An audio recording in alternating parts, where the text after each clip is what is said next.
Jadi hari ini pemirsa kami akan hadirkan untuk Anda ulasannya dalam segmen Trending Topic karena Timnas Indonesia memanggil 28 nama. Ini adalah jelang lawan Arab Saudi, kemudian juga akan lawan Irak dalam putaran keempat kualifikasi Piala Dunia 2026 zona Asia. Dan yang menarik adalah pemirsa dari 28 nama yang masuk skuad itu ada Ole Romeni yang sempat cedera. Kemudian sebelumnya memang Ole Romeni ini memberikan isyarat kalau ia sudah mulai pulih. Kalau kita lihat ya, ngecek di unggahan di media sosialnya di Instagram. Jadi kehadiran Ole Romeni ini jelas sudah pasti ditunggu oleh Timnas Indonesia. Karena kalau misalnya kita ingat, dia selalu tampil apik dengan 3 gol dari 4 laga pertamanya sejak resmi memperkuat tim merah putih gitu Gema. Jadi ini kita nantikan ya bagaimana performancenya Ole Romeni nanti. Nah, kemudian juga apa ya yang akan dipakai atau digunakan sistemnya oleh pelatih Timnas Indonesia Patrick Kluivert.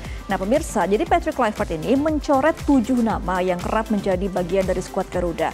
Nama yang paling mengejutkan adalah nama Marcelino Ferdinand. Gelandang muda Astrenchen itu juga selalu jadi langganan Timnas sejak era Shin Tae-yong hingga FIFA Matchday pada bulan September lalu. Kemudian selain Marcelino juga ada nama Miss Hilgers dan Ivar Jenner yang juga tidak dipanggil. Sementara Ivar Jenner juga baru pulih dari cedera dan masih minim menit bermain bersama Jong Utrecht di lini depan. Ada Rafael Strijk dan juga Adrian Wibowo yang juga harus tersingkir. Strijk masih harus kesulitan menemukan performa terbaik bersama Dewa United dan sementara itu Adrian yang sempat debut kontra Lebanon pada 8 September juga harus memberi jalan kepada penyerang lain. Jadi ada nama-nama banyak nih Valen yang diunggulkan para fans ternyata dicoret untuk bermain. Iya, saya mengunggulkan Marcelino Ferdinand ditunggu-tunggu tapi ternyata namanya tidak masuk pemirsa dalam 28 nama yang kemudian sudah dirilis kepada publik ini. Tapi kalau kita lihat ya tadi ada nama Rizky Ridho, itu juga banyak ya penggemarnya dan sudah melihat bagaimana performanya selama ini kalau main membela Timnas. Nah, sementara itu Adrian memang sempat debut kontra Lebanon tanggal 8 September lalu itu harus memberikan jalan kepada penyerang lain. Ada 2 nama lain yang juga tidak masuk daftar. Pratama Arhan, kalau ada yang menantikan nama Pratama Arhan, dia juga tidak masuk daftar. Dan Asnawi Mangku Alam. Jadi absen 7 pemain ini pemirsa jelas jadi tantangan tersendiri nantinya untuk Patrick Kluivert. Apalagi Indonesia akan menghadapi 2 lawan kuat di grup B. Itu laganya tanggal 8 dan juga 14 Oktober 2025. Kluivert nanti akan mencoret 2 nama dan hanya membawa 26 pemain saja untuk menghadapi putaran keempat kualifikasi Piala Dunia 2026 zona Asia. Ini adalah beberapa dari 28 nama pemain Timnas Indonesia. Berikut dengan ada yang posisinya sebagai gelandang, back dan juga depan. Saya mau ajak Anda, ada pernyataan yang sebelumnya disampaikan oleh Erick Thohir. Kita akan simak berikut ini. Formasi yang sudah dimainkan tim, baik kemarin melawan Taipei dan Lebanon, sudah mulai konsisten bentuk formasinya. Dan untuk khususnya hari ini, saya rasa pengalaman bagus. Para pemain harus belajar bertanding dengan karakter Timur Tengah, yang seperti kita sudah selalu lihat sebelum-sebelumnya kita main di Bahrain seperti apa, main di Saudi seperti apa. Jadi ini pemain-pemain terutama yang baru bergabung, mudah-mudahan mereka punya pemikiran, perasaan yang sama, jangan sampai terpancing dengan tentu gaya permainan mereka. Saya rasa tentu kita masih ada waktu ya untuk meningkatkan tadi finishing touch ya, kembali beberapa kesempatan tadi ada cuman finishingnya belum. Mudah-mudahan nanti mereka bisa diskusi dan memperdalam. Pemirsa, daripada kita menebak-nebak, menerka-nerka ya Gema, saya mau ajak Anda, kita hari ini akan tanyakan langsung bagaimana pendapat pengamat sepak bola Muhammad Kusnaini alias Bungkus sudah tersambung bersama kami melalui sambungan Zoom. Bungkus, selamat siang Bungkus. Selamat siang Gema, Valencia. Bungkus, ini ada beberapa nama yang pasti ditunggu-tunggu oleh masyarakat. Mungkin nanti akan main nih isi dalam timnas, tapi ternyata dicoret. Kira-kira kalau tidak join nanti bagaimana ya itu prediksinya? Apakah tetap kuat dan bagus nanti performa timnas dengan susunan yang sudah dirilis? Ya, pertama-tama saya ingin mengatakan bahwa apa yang dilakukan Clifford kali ini itu adalah bentuk konsistensi dari apa yang dia sampaikan, komitmen yang dia sampaikan ketika dipercaya menangani timnas. Waktu itu kan Clifford ketika pertama kali direkrut dia mengatakan bahwa pemain yang akan menjadi bagian dari timnas adalah mereka yang juga bisa membuktikan dirinya di level klub. Jadi pemain harus bisa membuktikan dirinya bisa menjadi pemain reguler di klub kalau mau bertahan di timnas. Ini kan sekarang kelihatan pemain yang di klubnya kesulitan mendapat tempat, beberapa di antaranya bahkan sekarang belum mendapatkan klub secara permanen ya, seperti kita tahu Misilher sekarang sedang menghadapi masalah di Twente, kemudian juga Marcelino juga sedang menghadapi masalah pemindahan ke Trenčín yang belum sepenuhnya mulus. Nah, pemain-pemain yang di klubnya masih kesulitan mendapatkan tempat sekarang tidak dipanggil. Begitu juga dengan pemain yang sekarang performa di klubnya belum terlalu optimal ya. Pratama Arhan itu kan masih belum optimal ya, meskipun sudah mulai mendapatkan tempat. Begitu juga Rafael Struijk. Konsekuensinya adalah mereka sekarang tidak dipanggil.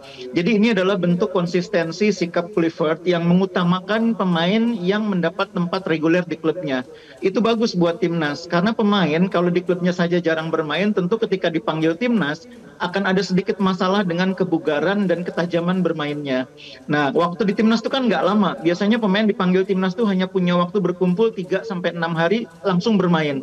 Kalau harus membenahi di level kebugaran, pelatih nggak akan punya waktu, pelatih timnas. Jadi di timnas itu paling pelatih banyak mengutak-atik strategi dan taktik bermain. Level kebugaran harus didapatkan sendiri oleh pemain di level klub. Itu saya pikir pertimbangannya.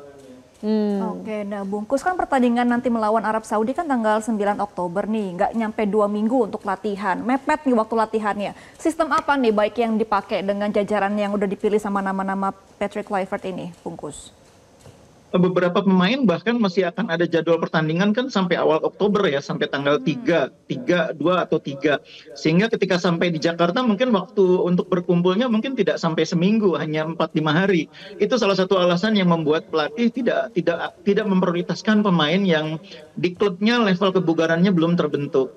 Nah, kalau soal strategi bermain yang akan diterapkan Clifford, sebetulnya gambarannya sudah tercermin dari nama-nama yang dipanggil ini. Misalnya di lini belakang hanya 4 bek tengah yang dipanggil. Itu artinya Clifford akan mempertahankan formasi 4 bek sejajar seperti dalam 2 uji coba terakhir. Termasuk waktu lawan Lebanon ya, di mana kita agak kesulitan menang waktu itu. Jadi dengan formasi 4, sepertinya Clifford sudah mulai yakin di putaran keempat dia akan memainkan 2 bek tengah. Entah itu Jai Ijes dengan Rizky Ridho, atau Jai Ijes mungkin dengan Jordi Amat, atau Jai Ijes mungkin juga dengan Kevin Dix. Jadi itulah saya pikir, atau bahkan dengan Justin Hubner. Itu adalah gambaran bahwa formasi 4 bek sepertinya akan jadi pilihan pertama. Yang kedua, yang terlihat juga dari pemanggilan pemain, Kluivert belum terlalu yakin dengan materi pemain di lini depan. Makanya Ole meskipun kondisinya belum optimal ya, bahkan bisa dibilang belum bermain lagi secara resmi, itu tetap dipanggil. Padahal masih ada nama seperti Sananta, masih ada nama Mauro Zylstra. Tapi Ole tetap dipanggil karena Kluivert memang belum terlalu puas dengan performa lini depan dalam 2 uji coba terakhir.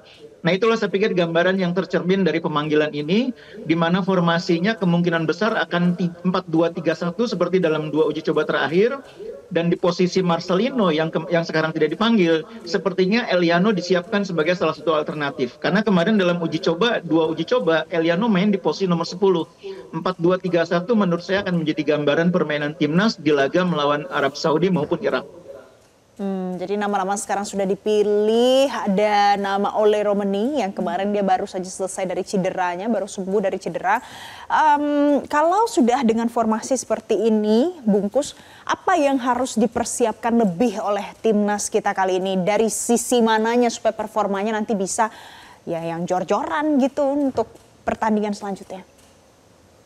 Terutama kesiapan mental ya, seperti kita lihat dalam pertandingan uji coba sebelumnya melawan Lebanon, pemain kita kan ditantang oleh lawan yang mengutamakan permainan dengan dengan tempo tinggi, pressing tinggi, dan sekaligus intrik-intrik yang membuat pemain terpancing emosinya. Itu sebetulnya bagus kalau buat saya, karena nanti melawan Arab Saudi, melawan Irak, tidak mustahil situasi yang sama dihadapi oleh pemain. Jadi uji coba melawan Lebanon ini kemarin sangat positif, terutama dari sisi non teknis ya, bagaimana pemain menghadapi menghadapi lawan yang secara fisik mereka kuat, kemudian mereka juga berani bermain cukup keras, dan lebih dari itu banyak melakukan trik-trik yang agak mengganggu kestabilan emosi pemain. Nah ini nanti akan kita hadapi dalam pertandingan melawan Arab maupun Irak. Jadi ini sudah menjadi sesuatu yang harusnya disiapkan oleh pemain dari pertandingan uji coba lawan Lebanon. Mereka belajar dari itu sehingga nanti di pertandingan sebenarnya melawan Arab Saudi dan Irak mereka tidak kaget lagi. Itu yang pertama ya, bagaimana mempersiapkan non teknisnya. Yang kedua, adaptasi. Ini sangat penting ya, karena mereka akan bermain di Arab Saudi yang tentu sangat berbeda iklimnya, temperaturnya dengan Indonesia maupun dengan Eropa, di mana sebagian pemain ini bermain. Nah ini mereka harus cepat beradaptasi, mudah-mudahan tidak terlalu lama beradaptasi dengan temperatur dan cuaca di Arab Saudi, sehingga mereka bisa tampil dengan optimal. Karena strategi yang bagus, persiapan yang bagus, akan menjadi tidak optimal kalau pemain gagal beradaptasi dengan cepat. Oke, memang mental dibutuhkan banget ya Bungkus, karena kan melawan Arab Saudi di rumahnya sendiri. Nah, kalau chance untuk lolos bagaimana dibungkus? Apakah memang lebih baik mainnya defend to counter atau menyerang dari awal nih kalau untuk Arab? Begini, jadi salah satu yang menguntungkan bagi kita adalah kita sudah uji coba menghadapi Lebanon ya.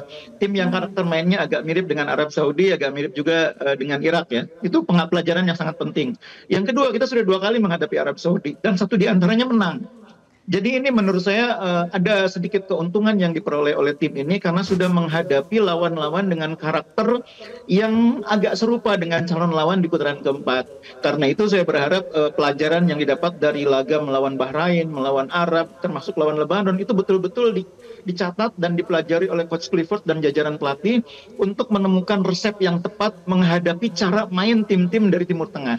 Dan saya optimis itu sudah dipahami oleh pelatih ya, karena kita tidak sekali 2 kali bertemu, setidaknya sudah 5 kali.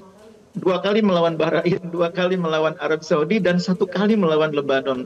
Itu menurut saya sudah cukup untuk mendapatkan gambaran tentang apa yang harus dilakukan ketika bertemu di putaran keempat nanti. Baik, jadi mudah-mudahan gambaran itu sudah bisa ditangkap oleh para pemain dan juga oleh Patrick Clifford dan bisa mengimplementasikan strategi yang paling tepat supaya puas bisa menang timnas nanti. Terima kasih Bungkus, pengamat sepak bola, karena hari ini siang ini sudah bergabung bersama kami di Newsline. Jelajahi cara baru mendapatkan informasi. Download Metro TV Extend sekarang.